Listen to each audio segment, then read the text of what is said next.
Okay, back for the third video. Presently I've put the power back on it and got set up with a flashlight there to see exactly where it's coming from, and hopefully it doesn't spurt everywhere. As you can see, now that the power's on, everything's working, it's normal, no more blinking light. So let's go and do a quick Express 60, and I also put the water back on first to test before putting the power even, to make sure that there was no spitting water. Okay, so here goes, start.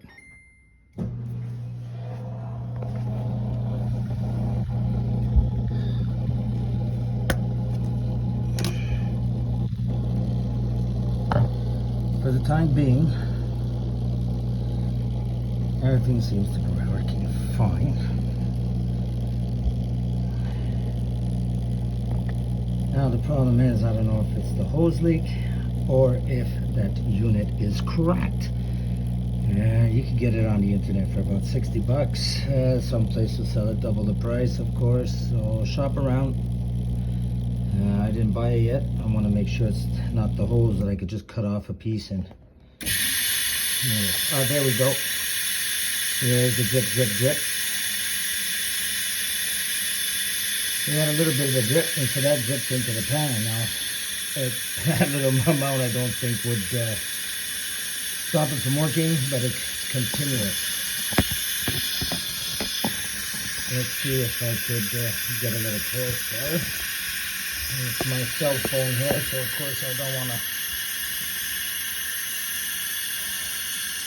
Now that hose contactor that I changed, but is it coming from there? So now I know it's not a new dishwasher I need, it's just a ruddy solenoid.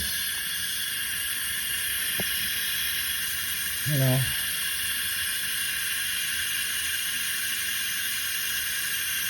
So maybe $100 there with shipping or so. I'm hoping a little less.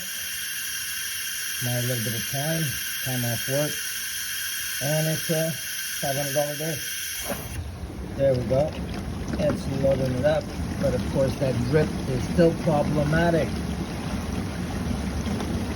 So I'll let it run. Of course I need to get under there. I might have to tip it on its side. I don't know how I'm going to do that yet. Thinking about it. Get back to you in the fourth video. Bye.